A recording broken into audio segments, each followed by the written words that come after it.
Добрий вечір усім, хто нас дивиться у прямому етері телеканалу АТР. У нас Прайм, я його ведучий Айдар Мужтабаєв, і сьогодні говоритимемо про політичну ситуацію у Сполучених Штатах. І зрозуміло, що для цієї розмови мені потрібен лише один співрозмовник, якого я дуже поважаю і вважаю чесною і дуже кваліфікованою людиною, експертом без лапків. Це професор Ігор Айзенберг зі Сполучених Штатів. Привіт, Ігоре. Привіт, Айдар. Вітаю усіх глядачів. Зараз ми рівно за рік до виборів президента у Сполучених Штатах. Саме в ці дні, приблизно, я не знаю точну дату, наступного року американці вибиратимуть собі президента на новий термін. І тут багато чого такого, що, в принципі, раніше не було. Більш подробно там ти розкажеш, я там додаткові запитання поставлю, а зараз просто хочу процитувати дані опитувань соціологічних у декількох штатах, в так званих свінг-штатах, які, там, ви знаєте, в Америці там вже по штатах голосування. Значить, є штати, які традиційно голосують за демократів більшість, є інші, навпаки, за республіканців. Є штати, виборців, яких змінюють свою позицію, і від них фактично за багаторічними спостереженнями залежить загальний общенаціональний результат. Так ось, чинний президент США Джо Байден, пише «Українська правда», за рік до виборів відстає від колишнього президента Дональда Трампа в 5 з 6 ключових для результатів голосування штатів. Про це, власне, пише Нью-Йорк Таймс, це цитує і «Українську правду». Результати показують, що Байден програє в своєму найімовірнішому супернику від республіканців Трампу з різницею 4-10% пунктів серед зареєстрованих виборців в штатах Аризона, Джорджія, Мічиган, Невада та Пенсільванія. За даними опитування, нинішній президент Сполучених Штатів випереджає колишнього господаря Білого дому лише у Вісконсіні на 2 відсоткові пункти. Під час дослідження респонденти з усіма рівнями доходу заявили, що політика Байдена зашкодила їм особисто, тоді як політика Трампа їм особисто допомогла. Опитування демонструють там багато ще деталей, але варто зауважити, що виборців непокоїть похилий вік Байдена – 81 рік, адже 62% заявили, що Байдену не вистачає гостроти розуму, щоб бути ефективним. На противагу цьому лише 39% електорату загалом вважають занадто старим Трампа, хоча він всього на 4 роки молодший за Байдена, 77 років йому зараз. З різницею і, напевно, найголовніша мотивація виборців – це з різницею 59% проти 37%. Респонденти заявили, що більше довіряють Трампу, ніж Байдену в питаннях економіки, що є найбільшим розривом у будь-якому питанні. Перевагу Трампу в економічних питаннях віддали як чоловіки, так і жінки з вищою освітою, без неї, серед всіх вікових категорій до рівня доходу. Тобто, судячи з цього, в очах виборців Байден програв економіку внутрішню. Це так просто є така вводна частина. Давай почнемо з цього опитування в цих свій штатах. Фактично, якщо голосувати зараз, якщо нічого не зміниться на краще, то перемога Трампу майже гарантована. Чи я не правий? Дивись, я би, по-перше, не фіксував абсолютно 100% увагу на лише одному єдиному опитуванні. Це було перше опитування, яке проводилось у Штатах безпосередньо, а не загальнонаціональне опитування. Чому би я не фіксувався на цьому? Тому що зазвичай потрібно звертати увагу на опитування, які проводять різні соціологічні служби. Тому що одна служба, вона достатньо легко може помилитися у вибірці, серед якої проводиться опитування і таке інше. Але тим не менше, що для мене зрозуміло абсолютно точно, це те, що вибори, які відбудуться 5 листопада наступного року, вони будуть абсолютно непередбачуваними, їхній результат не можна буде передбачити. Ну навіть напередодні виборів буде дуже жорстка боротьба. І буде вирішуватись доля не лише Сполучених Штатів, а й світу. Тому що в разі перемоги Трампа на майбутніх виборах Сполучені Штати зміняться. Ми не зможемо їх пізнати. І зміниться світ через ту роль, яку відіграють у світі Сполучені Штати. І ці зміни будуть на гірше, тому що буде багато чого поганого. А чому такі результати опитувань? Дуже легко пояснити, тому що більшість людей сприймає, за кого їм голосувати, просто переважно через дві речі. Через ціни в супермаркеті, через ціни на бензин. А ціни в супермаркеті вони вищі, ніж вони були кілька років тому. Бензин дорогий через те, що нафта дорога. І це сприйняття економіки більшістю людей. Тому що більшість людей не дивиться на макроекономічні показники, не дивиться на те, що там, скажімо, за президентства Байдена рекордна абсолютна кількість робочих місць створена. Крім того, що відтворено робочі місця, які були втрачені в результаті пандемії, що збільшується виробництво американської промисловості, ну і таке інше. От люди сприймають економіку безпосередньо, просто по своїх гаманцях, по тому, скільки вони витрачають грошей на повсякденні речі. Кажу ще раз, в супермаркеті та на бензозаправках, оскільки вся Америка їздить на машинах, ціни на бензин є дуже суттєвим чинником у будь-якій передвиборчій кампанії. Ну, крім того, треба зазначити, я просто спілкувався з американцями, і вони трохи з людьми, які підтримують Байдена, тобто вони точно не прихильники Трампа, але вони кажуть, що дійсно і податки зросли, і люди дивляться на свої чеки просто. Це не так. Податки взагалі не змінювали з 2017 року. Взагалі жодних змін в податковому законодавстві з 2017 року не відбувалося. Це значить люди сприймають через якесь криве зеркало. Ну, може бути, да. Може в якомусь штаті щось місцеве, не знаю. Але просто всі, от просто з ким я казав, розмовляв, вони кажуть, що за Трампу вдалося, ну не знаю, там оживити економіку. А чому Байдену це не вдалося? Чому він же напевно знав про те, що які чинники головні при рішенні виборця?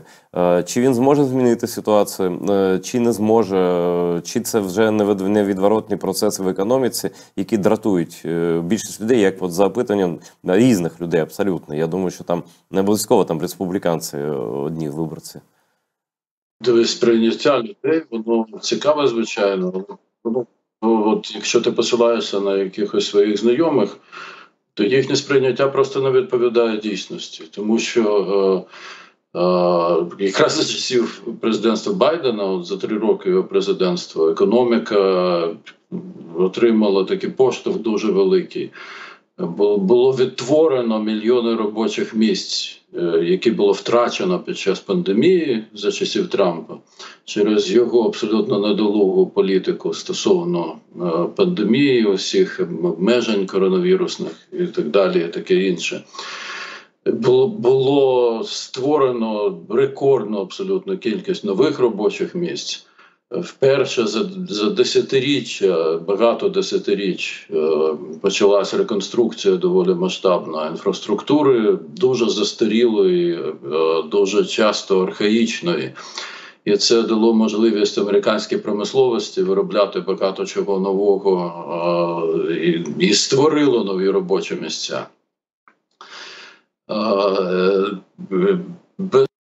Безробіття, хоча воно трошки він підвищився за останні місяці на кілька десятих відсотків, але він найнижчий більш ніж за 50 років. І люди просто забувають, що було за часів Трампа. А за часів Трампа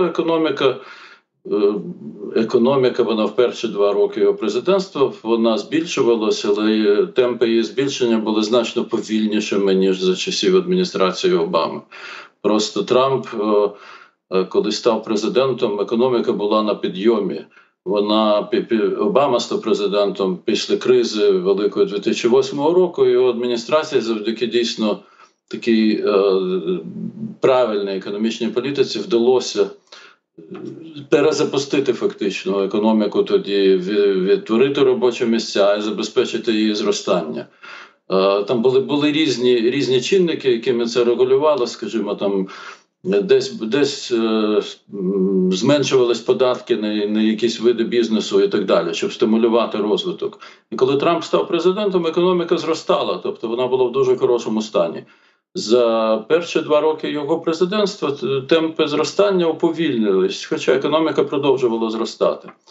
Але значно повільніше, ніж за часів Обами. Скажімо, в перші 2 роки президентства Трампа робочих місць було створено менше, ніж за останні 2 роки президентства Обами. Тому що Трамп, фактично, він ніякої економічної політики не проводив. Ну, він просто, те, що йому дісталося спадщину, йому і дісталося.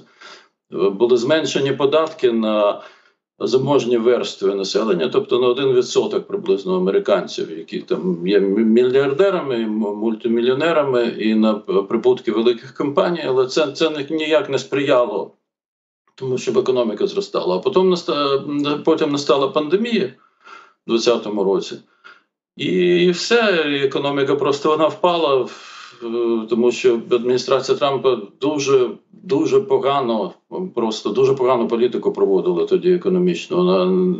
Трамп постійно намагався робити вигляд, що ніякої пандемії немає, що це не є небезпекою. І через це було втрачено мільйони робочих місць. Було шалене зростання державного боргу, неймовірний дефіцит бюджету. Ось, коли Трамп пішов з Білого дому, то просто країна була в абсолютно жахливому стані. Більше мільйона американців померло від коронавірусу через недолугу політику адміністрації Трампа. Тобто люди, пройшло 3 роки, люди просто, я кажу, більшість людей сприймає реальність через ціни в супермаркеті і ціни на бензин.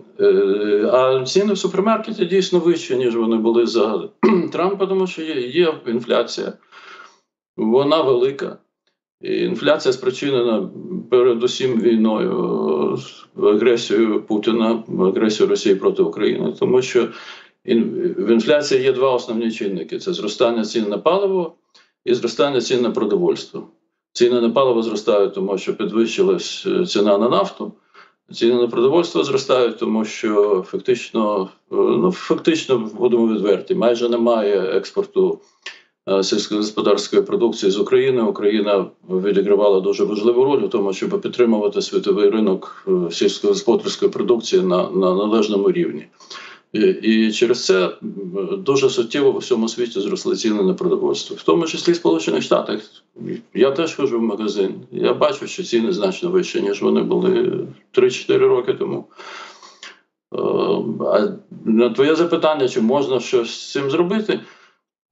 Я думаю, що зробити можна, але є проблема в тому, що Джо Байден і його адміністрація, вони не можуть, так би мовити, продати свої досягнення таким виборцям, які сприймають усе лише через ціни в супермаркеті. Тобто досягнень економічних насправді є багато, передусім макроекономічних. Але пояснити людям, як це відбувається на їхньому повсякденному житті і чому це добре, така політика адміністрації економічна. Адміністрація з якоїсь причини не може. Вона цю ділянку, скажімо так, боротьби за свідомість виборців адміністрація програє постійно, тому що вона, ні сам Байден, ні його помічники, ні його політтехнологи, вони чомусь не можуть створити якусь стратегію, яка би надавала можливість пояснити виборцям, що те, що робить адміністрація Байдена в економіці, це добре. А було зроблено дуже багато. Було прийнято з ініціативи Байдена, було прийнято закон про реконструкцію інфраструктури, тобто про державні інвестиції в реконструкцію інфраструктури. Інфраструктура в Сполучених Штатах, подекуди вона архаїчна. достатньо подивитись на скільки електроенергії втрачається через те, що вся країна в електричних дротах, тому що в розвинених країнах усіх, скажімо, в Західній Європі, в Японії, електричні кабелі вони знаходяться під землею. У Сполучених Штатах вони знаходяться всюди переважно над землею, от по всій країні. Стовпи з електричними дротами. Скільки втрачається електроенергія через це, скільки аварій відбувається, це просто жах. Неелектрифіковані залізниці, аеропорти, які будувалися, Бог зна коли. Напевно, Сполучені Штати були першою країною, де було побудовано багато великих аеропортів, але більшість з них не реконструювалася протягом десятиріч.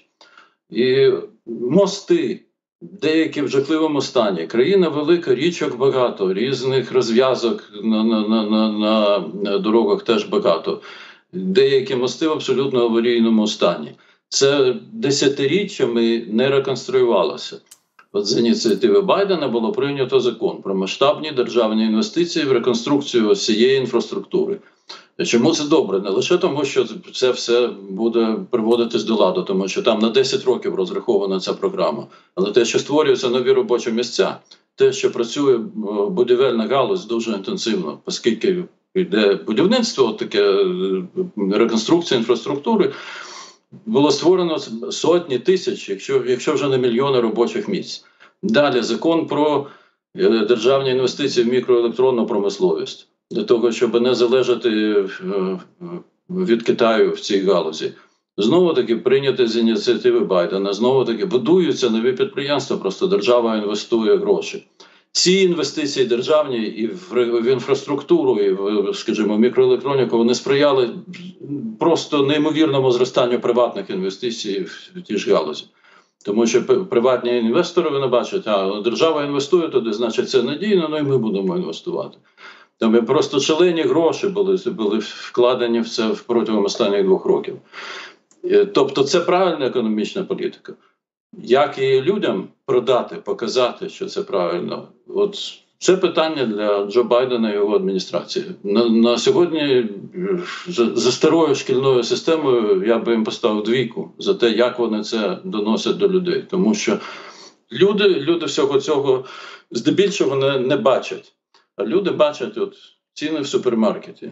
От яйця дорожче там вдвічі, ніж були 3 роки тому. Ну, або майже вдвічі. От, значить, все погано, Байден винний. Бензин дорожче, ніж був 3 роки тому. Байден винний. Тому що от сприйняття більшості людей от таке. А як з цим сприйняттям боротися, це хороше питання і для Байдена, і для його, передусім для його політтехнологів. Але якщо вони не знайдуть відповіді, то так, абсолютно точно, що може Трамп перемогти на виборах. Просто от через таке сприйняття людей. Ну, я хочу перепросити в тебе, Ігор, і в глядачів. Я щось тебе не чую. Зараз? Чуєш? А зараз чую. Я хочу перепросити в тебе, Ігор, і в глядачів. Я зазвичай так не роблю, це не професійно, коли я посилався там на 1-2 людей, які там, в специфічних, може, галузях працюють, і це на загал, це, я думаю, не закономірність, тому ти абсолютно маєш рацію, але просто мене дуже засмутив розрив. Це якраз, вибач, що перебиваю тебе, це якраз дуже добре, що ти навів цей приклад. Тому що це дійсно є сприйняття пересічних людей, багатьох дуже пересічних людей. Ну і просто розрив дуже великий, да? Я просто повторю, що там майже 22%, 59 довіряють в економіці Трампу і 37 довіряють Байдену. Тобто розрив 22% пункти. Ну це дуже великий розрив, от, напевно, через те, про що ти сказав. Да? Слухай, Байден людина і досвідчена, і освічена. Людей в адміністрації багато. Є медіа, які там підтримують демократичну партію. І там теж нібито не дурні працюють. Да?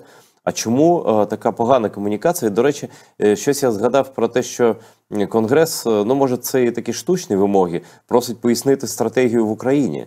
Тобто стратегії ніхто не чув. І він не як би сказати, не подає подробно якісь речі Конгресу і народові, так?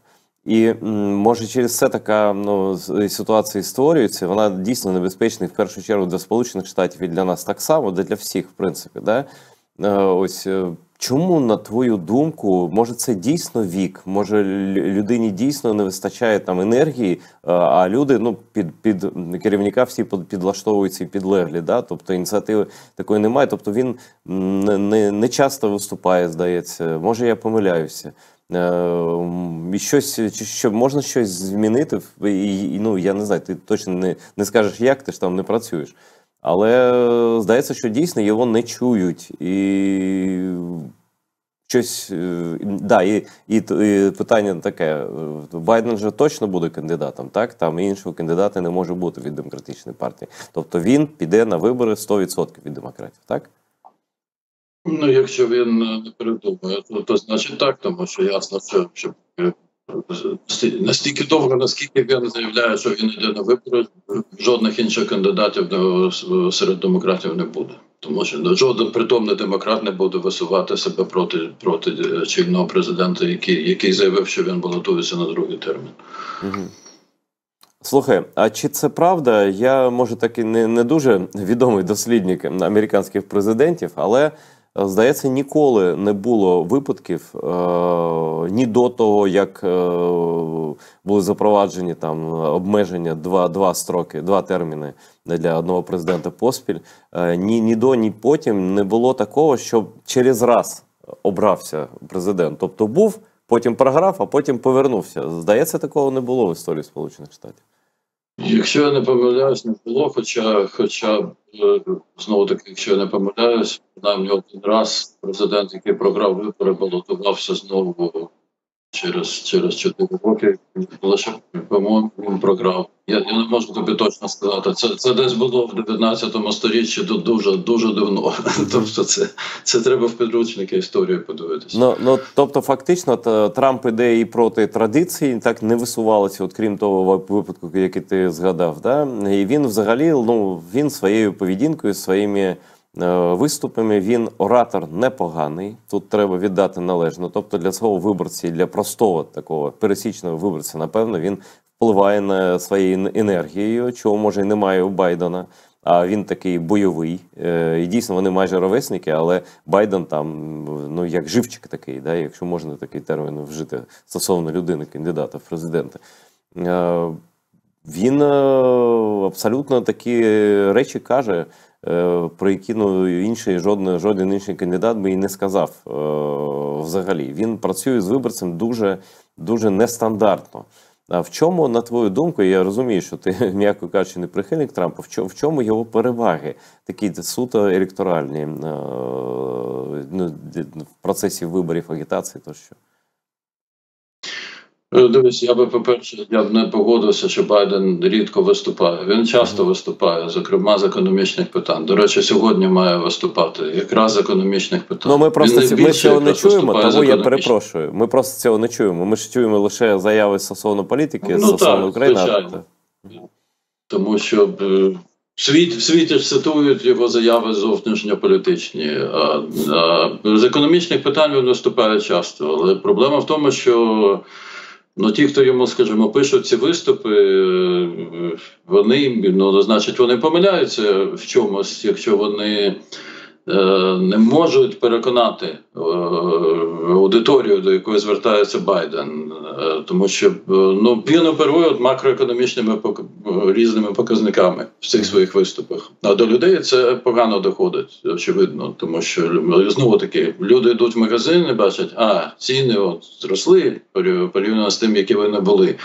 Значить, погано Байден винний. А що він там каже, не має значення. А щодо Трампа, то дивись, Трамп звертається лише до своєї аудиторії. Він взагалі вважає людей, які його не підтримують, просто ворогами. До них він не звертається взагалі.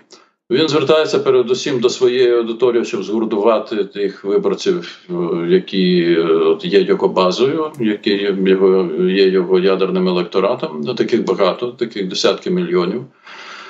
І для нього це важливо, тому що це забезпечить те, що люди будуть отак от наелектризовані, гальванізовані, тобто, що вони всі прийдуть на вибори, всі проголосують. Для нього це важливо, звичайно. Для них важливо, щоб ці люди розмовляли з іншими людьми.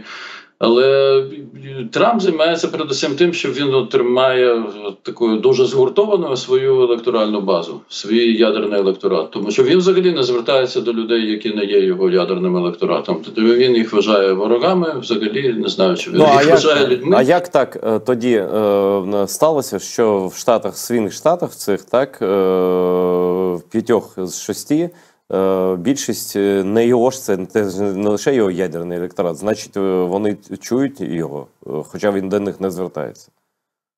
Дивись, свінг-штати, до речі, Невада неочікувана доволі. От чому мені ще, у мене таку підозру це опитування викликає, тому що я би не здивувався, якби в Вісконсині, скажімо, Трамп випереджав Байдена. Якраз згідно цього опитування, там Байден випереджає Трампа. Тому що в Вісконсині, якщо хтось виграє вибори, то з такою дуже невеликою перевагою. Як Байден, скажімо, минулого разу там на 20 тисяч голосів більше отримав. А в 2016 році, відповідно, Трамп так само отримав там десь на 20 тисяч голосів більше. Чи навіть менше, ніж 20 тисяч. А от Невада на всіх останніх виборах голосувала за демократію. Вона і за Обаму голосувала, і за Клінтон, і за Байдена, і обидва сенатори від Невади демократи. Якраз, тобто це дивно, що там на 10% згідно цього опитування випереджає Трамп Байдена. Але звідки взагалі взялись свінг-штати? Це ділення на червоні та сині штати. Червоні республіканські, сині демократичні. Воно відбулося приблизно в 90-ті роки. І воно так от остаточно відбулося десь наприкінці 90-х. І червоні штати голосують за республіканців, сині за демократію. Переважно це ділення відбулося таким чином, що американська провінція голосує за республіканців, великі міста за демократію. Ну, це відбулося через різні речі, але передусім через те, що республіканська партія, от так вона ідеологічно переконувала виборців, що от вона виступає за збереження там чогось, що було там багато років тому. А от ліберали, вони усі погані, вони хочуть щось переробити, і вони от у вас щось заберуть. І от провінційні виборці, вони бояться, що у них щось заберуть. Що саме заберуть, ніхто не знає, але так от в результаті країна розкололася. В свінг-штатах ситуація інша. Чому? Тому що от всі свінг-штати, всіх 5, 6, 7 штатів, де немає переваги населення великих міст над провінційним населенням, як і навпаки, немає переваги провінційного населення над населенням великих міст. В своїх штатах також є багато промислових підприємств, де працює багато тих, кого в Америці називають білим робітничим класом. Тобто це так дійсно, це білі, які працюють на підприємствах. У багатьох цих людей немає сталих політичних переконань, вони голосують отак, який у них настрій сьогодні. Як їм бачиться те, що буде відбуватись в наступні, скажімо, якщо це президентські вибори, в наступні 4 роки. От проголосуємо за цього кандидата, тому що так нам здається, що буде наше життя кращим, а за іншого не проголосуємо, тому що воно буде гіршим. І тому на всіх останніх виборах, скажімо, я би сказав, після 2004 року це точно, свінг-штати визначають переможця виборів. Тому що в інших штатах фактично можна сказати заздалегідь, що сині штати проголосують за будь-якого демократа, а червоні за будь-якого республіканця. А в свінг-штатах це передбачити неможливо. Тому що є багато виборців, у яких немає якихось сталих ідеологічних переконань. Тому вони називаються свінг-штатами. І звідси випливає, якщо ми віримо в цьому опитуванню, що політтехнологи Байдена, вони Я кажу ще раз, вони мають отримати двійку за те, що вони не можуть донести саме до цих виборців те, що робиться позитивно в економіці завдяки політиці адміністрації Байдена. Робиться, і ще раз кажу, багато позитивного, але до виборців донести це політтехнологи Байдена на сьогоднішній день не можуть. Тобто вони цю от битву за те, щоб люди розуміли, що таке добре в економіці, що таке погано в економіці, вони на сьогоднішній день програють.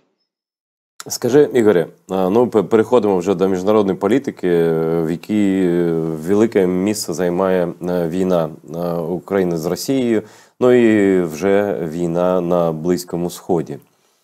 Як ставляться американці, наскільки це важливо? Ось він же Байден декілька разів звертався з цього приводу, казав, що це важливо стратегічно для нашої безпеки, бо диктатори не можуть вийти з-під контролю, і тоді весь цей світ зміниться дуже круто і небезпечно буде. Наскільки американці ці аргументи сприймають, і наскільки, друге, по суті, запитання, Трамп погрожує, фактично, помстою і Байдену особисто, його сім'ї. Там нещодавно була публікація, не пам'ятаю в якій газеті, але в серйозній газеті, що він хоче Мін'юз прибрати, поміняти там всіх.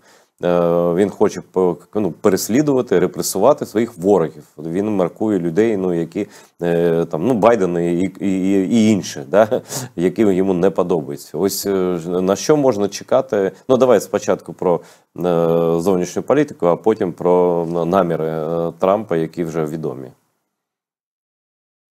Зовнішня політика американців цікавить мало, якщо ми говоримо про вибори. Тобто зовнішньополітичні чинники в тому, як американці голосують, грають дуже маленьку роль, або не грають ніякої ролі. І це може дивно звучати, тому що люди в світі сприймають Америку як таку світову державу, величезну силу. А американцям, коли вони голосують, вони зовсім не думають про те, яка там роль Америки в світі, що Америка має робити в світі. Мені здається, що напевно, в останній раз американці дійсно дуже суттєво думали про роль Америки в світі, про те, що робить Америка, коли були вибори 68-го та 72-го років, коли була війна у В'єтнамі, яка була дуже непопулярною в Сполучених Штатах. Тому тоді виборців це цікаво, зовнішня політика цікавила як така. А після цього я давно живу в Сполучених Штатах, я просто бачу, що зовнішня політика, коли йдуть президентські вибори, людей майже не цікавить. І навіть коли дебати кандидатів в президенти, там зазвичай бувають дебати, бувають зазвичай 3 тури дебатів, один з них присвячений різним зовнішньополітичним питанням, але людей це цікавить найменше. Тому усе, що відбувається в світі, воно не буде мати для того, щоб американські виборці вирішили, як їм голосувати, воно не буде мати. Ігоре, але ситуація, яка зараз склалася, вона, вочевидь, небезпечніша навіть за часи В'єтнамської війни, бо вона не могла перерости у світову війну. Зараз загроза, по-перше, Китай, який тоді не був сильним. Зараз Китай дуже сильний і небезпечний, і нахабний. Так? Про Росію вже не казати. Так? Далі.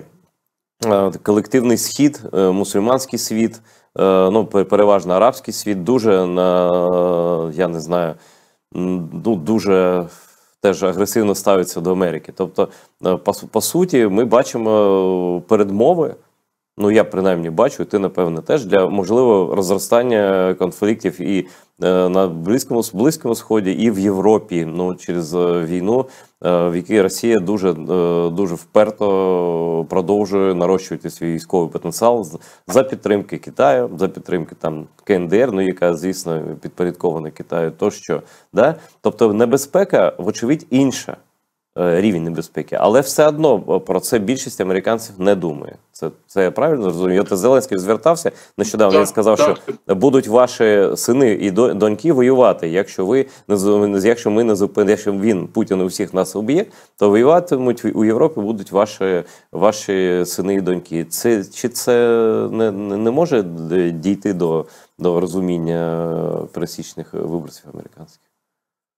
Я з тобою згоден, ти абсолютно це правильно розумієш, і я абсолютно з тобою згоден, що дуже велика небезпека є того, що може дійсно розгорітися гаряча Третя світова війна.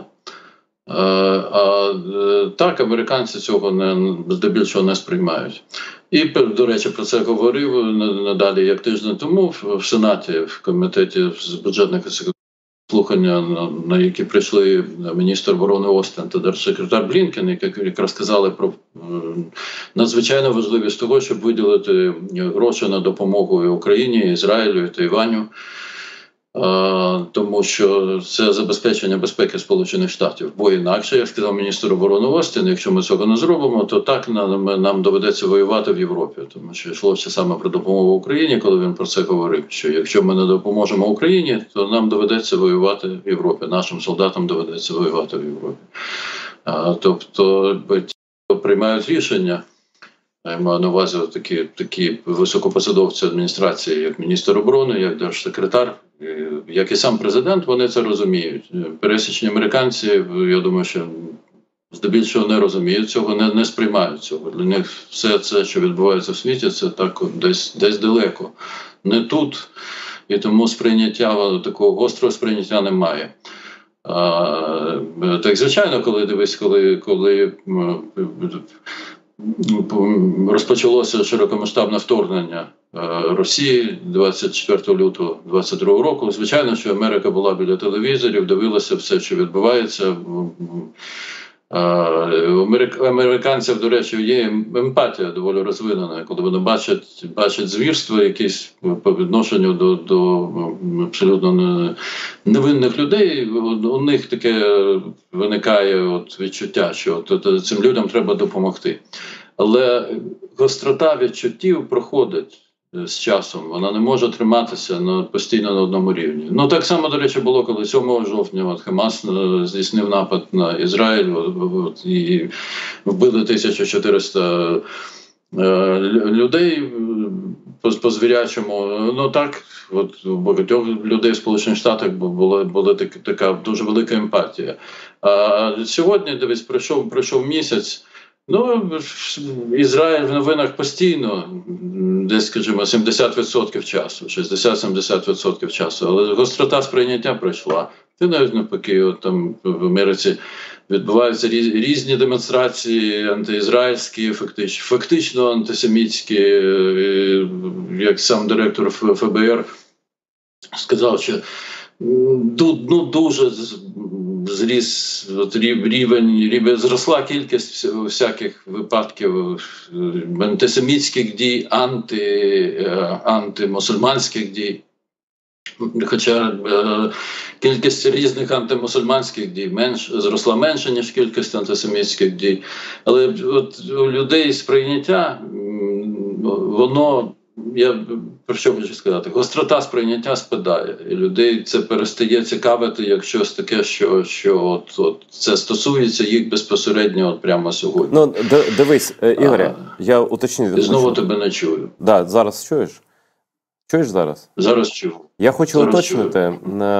Ось Трамп, він таку дає пігулку своїм виборцям, ну і загал американцям, що тобто, коли Байден каже, що або там його підлеглі, його міністри кажуть, що може бути світова війна і доведеться воювати за кордонами Сполучених Штатів, Трамп каже, а мені це НАТО не потрібно.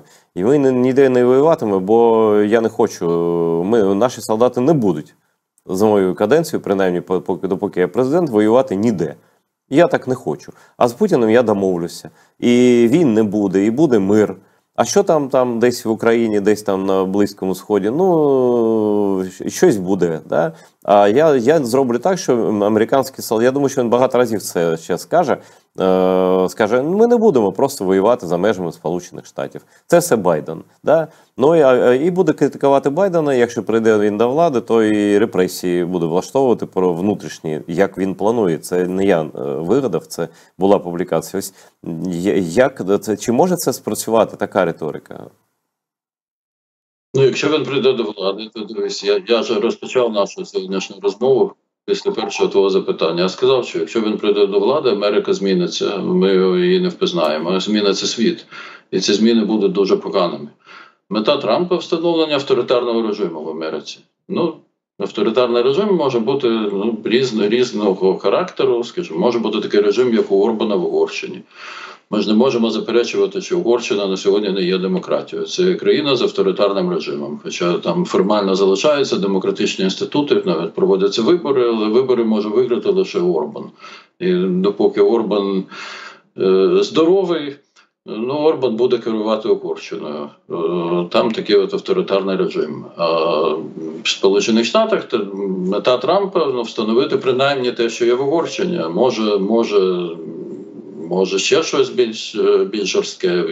Він говорить, що він заарештує того 3, 5, 10, що він буде давати вказівки своїй прокуратурі, щоб вона заарештовувала його ворогів. Він вже обіцяв заарештувати генерала Міллі, взагалі закликав до його страти, що він має бути страчений.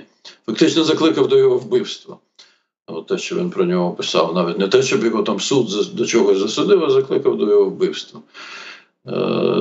Що він там накаже от заарештувати того 3, 5, 10, там всю родину Байдена, ну і таке інше. Я абсолютно так і думаю, що так і буде, якщо він дістанеться до влади.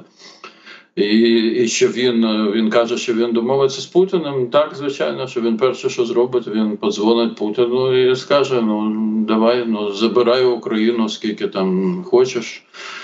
Ми не будемо більше Україні допомагати. І те, що він у 18-му році майже оголосив, що США виходять з НАТО, ну тепер він про це оголосить.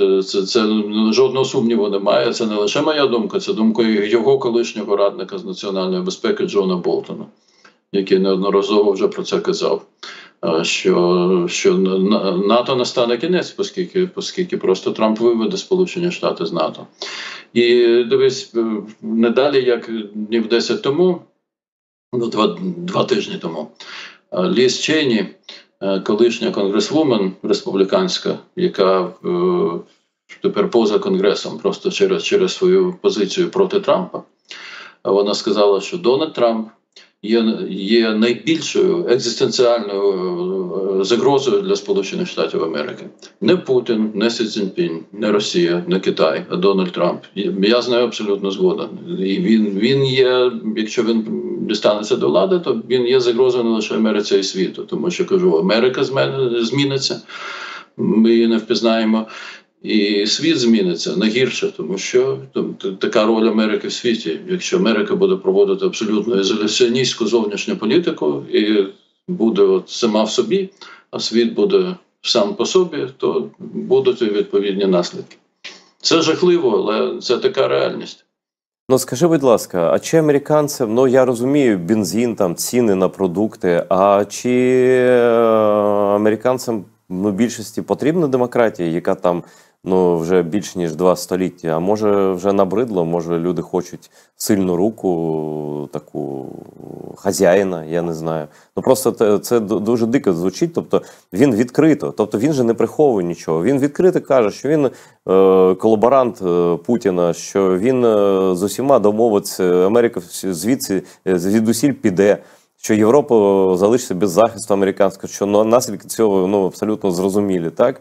І те, що він хоче репресувати там і закликає навіть до вбивства, про це не чув, да? Це ж свідчить про небезпеку. Тобто він іде, в принципі, тут треба йому віддати належне, він дуже відвертий у цьому. А чи не страшно людям в Америці, якщо така людина прийде до влади? Ну, дивись, мені, наприклад, страшно. Моїм однодумцям страшно. Таких людей багато, десятки мільйонів. А є інші десятки мільйонів, які бажають, щоб він прийшов до влади. І щоб він робив те, що він пропонує робити. Тобто дуже розділена країна, дуже розділена. І вона, ну, в мене, наприклад, були сподівання, що президентство Байдена якось вдасться, ну, принаймні, щоб загоїлося щось, щоб якісь мости побудувалися між цими верствами суспільства. На сьогоднішній день можна сказати, що це не вдалося, передусім через те, що Трамп не пішов з політики, те, що він в ній залишився, те, що він постійно підливає бензин в цей вогонь. Але дуже-дуже розділена країна. І тому, коли ти питаєш, чи не хвилює американців, ну так, десятки мільйонів американців це дуже хвилює. А інші десятки мільйонів американців не те, що це не хвилює, а вони бажають, щоб Трамп прийшов до влади і щоб він от робив те, що він пропонує робити. От дивись, наприклад, позавчора, чи вчора, чи позавчора, ну немає значення, там у Флориді десь були такі, ну такий з'їзд там якогось організації якоїсь республіканської партії, там він якось називався, що з'їзд за свободу, ось така цікава назва. І там виступали два відомі республіканці. Колишній губернатор штату Нью-Джерсі Кріс Крісті, який продовжує все ще бути кандидатом в кандидати президента від республіканської партії, вже колишній кандидат в кандидати, колишній губернатор Арканзасу Аса Хатчинсон. І вони дуже сильно в своїх виступах критикували Трампа і зверталися до аудиторії, щоб аудиторія подумала, що Трамп це зло, і що не можна допустити, щоб він балотувався в президенти. Треба було бачити, як ця аудиторія, просто вона обурена була, вона їх свистувала, вона просто їх зганяла з трибуни.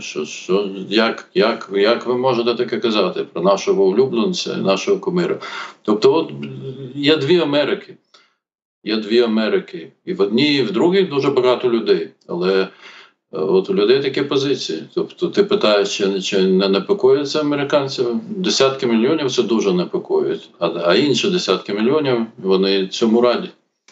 Ну, а чи є загроза взагалі розвалу Союзу? Ну, тобто Америка – це Союз. Це добровільний союз окремих держав, так, колись. Чи може Каліфорнія сказати «ні», наприклад, або Штати там Східного узбережжя сказати «ні», ми не хочемо під Трампом жити, запустити процес там виходу зі Сполучених Штатів. Трамп, у свою чергу, там теж я читав, що він готовий застосувати там під час виборів, після виборів навіть армію федеральну. Ну, коротше, там сценарії такі. Які сценарії, в принципі, реалістичні, на твою думку? Реалістично, що дивись, якщо будуть вибори Трамп, ну те, що Трамп буде кандидатом, сумнівів немає. Вибори програє, такого сумнівів немає, що він буде робити те ж саме, що він робив у 2020 році. Щоправда, є поправка на те, що він не при владі, і він не може дати там наказ армії, скажімо, щось робити і так далі, і таке інше. Але він може знову закликати десятки чи навіть сотні тисяч своїх прихильників пройти в Вашингтон, знову штурмувати Капітолію, наприклад, і штурмувати Білий Дім, і вони прийдуть. І це, дивись, 6 січня 2021 року в Америці, ну, що це було? Це був, я би сказав, що це був епізод громадянської війни. І якщо це повториться, то дивись, те, що дуже відомий американський журналіст Карл Бернстайн, який разом з Бобом Вудвардом колись розслідував Вотергейт, і фактично вони вдвох були людьми, завдяки яким Америка і світ дізналась про Вотергейт, і завдяки яким кінець кінцем Ніксон був змушений піти з посади. Так от він сказав ще в 17-му році, що Америка знаходиться в стані холодної громадянської війни. І на превеликий жаль, от зараз 23-й рік, пройшло 6 років після того, як він це сказав, ситуація погіршилася. І тому може бути що завгодно. Тобто абсолютно ти правий, що оскільки є десятки мільйонів людей, які Трампа не сприймають, якщо він буде робити те, що він робить, ці люди будуть протестувати в тому чи іншому вигляді. І я не бачу, просто я не бачу на сьогоднішній день якихось можливостей між цими двома верствами суспільства домовитись один з одним. І необхідною умовою для того, щоб вони домовились, було б те, щоб ніхто не підливав бензин в цей от вогонь цієї холодної, все ще поки що громадянської війни. А Трамп його постійно підливає. І якби Трампа в політиці не було, то можливо вони б шукали когось іншого такого йому на заміну, але все ж таки були б можливості для того, щоб налагодити діалог в суспільстві. На сьогоднішній день діалогу в суспільстві немає. І це жахливо, ти знаєш, я би навів такий приклад.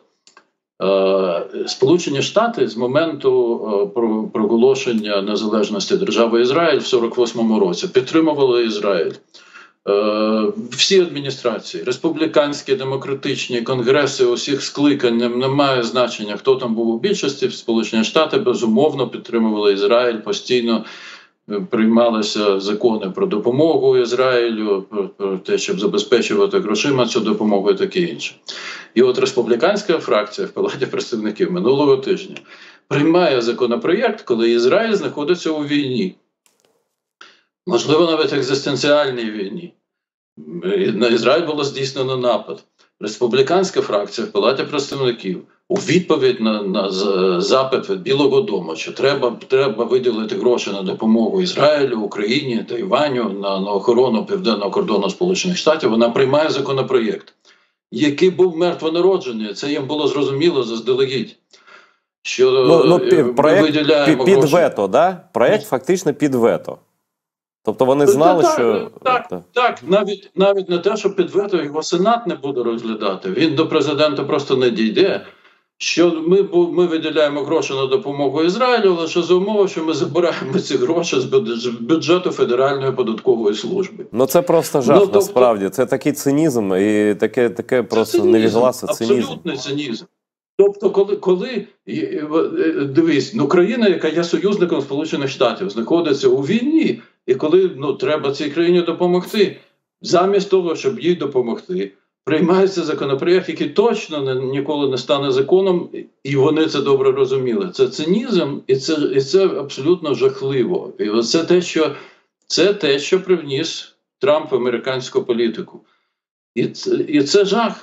Це жах. Дивіться, коли адміністрація просить виділити гроші на допомогу Україні, Ізраїлю, Тайваню, на охорону кордону, і каже, що це абсолютно необхідно зробити терміново і безумовно, тому що це необхідно для забезпечення національної безпеки Сполучених Штатів. Коли про це приходять міністр оборони та держсекретар в Сенат і розповідають, чому це необхідно, і коли республіканська фракція Палати представників просто демонстративно не хоче цього всього робити, це жахливо. Це жахливо, навіть я би сказав, що це страшно, тому що до чого це може призвести, навіть не хочеться думати. Ну і що я дуже сподіваюся, що Сенат візьме цей законопроект і його перепише, тому що справа в тому, що за Конституцією Сенат не може ініціювати бюджетні законопроекти. Вони мають ініціювати з Палати представників. От Палата представників ініціювала, що Сенат може взяти це, переписати, прийняти свою версію і послати це назад до Палати представників, щоб, значить, вони або погодились, або сказали, що ні, ми не погоджуємось. Ну тоді, щоб виборці знали, хто і за що. В Сенаті, я дуже сподіваюся, що є більшість двопартійна, яка перепише цей законопроєкт. Принаймні, наприклад, вчора ми чув інтерв'ю з сенаторами одночасно, республіканцем Гремом та демократом Блюменталем. Вони обидва якраз входять в групу сенаторів двопартійну, яка хоче це переписати і послати назад до Палати представників сенатську версію. Ну, тим часом, час, я перепрошую за тавтологію, час спливає. Країна живе, Америка живе за тимчасовим бюджетом. І тупик очевидний. А ти думаєш, на цього тижня може це вирішитися? Якийсь компроміс вони можуть знайти між Білим домом і Сенатом з одного боку і Палатою представників, в який такий новий керівник, який не хоче допомагати Україні? Ну, цинік відвертий, якщо чесно. Цинік відвертий, так. І це, дивись, це дійсно жахливо. От через 10 днів спливає дія тимчасового бюджету.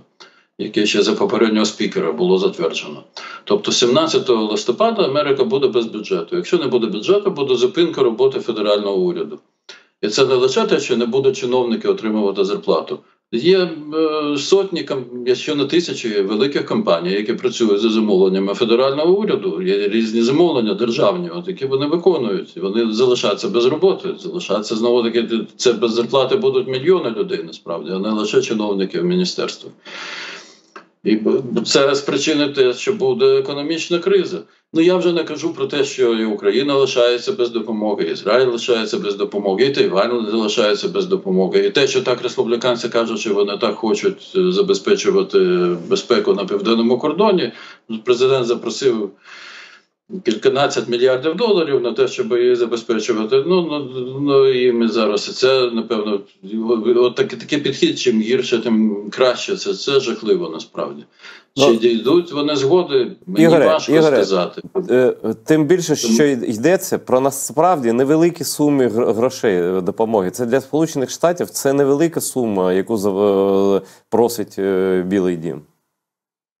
Це звичайно, що це не та сума, яка може, як каже спікер Джонсон, що треба скорочувати державні видатки.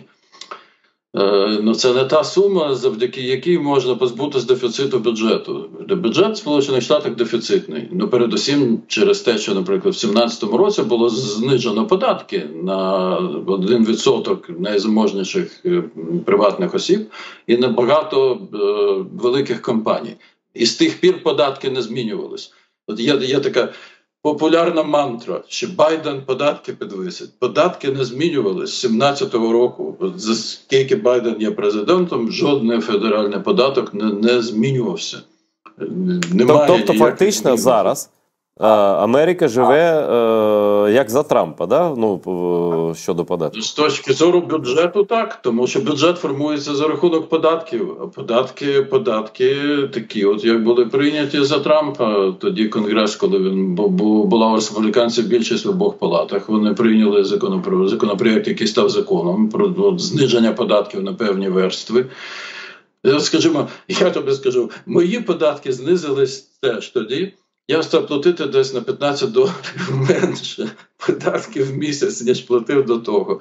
Ну я пересічна людина, я працюю за зарплату в університеті. Так, ну тому на мене це абсолютно ніяк на мене, як і на переважній більшості людей, це не відбилося.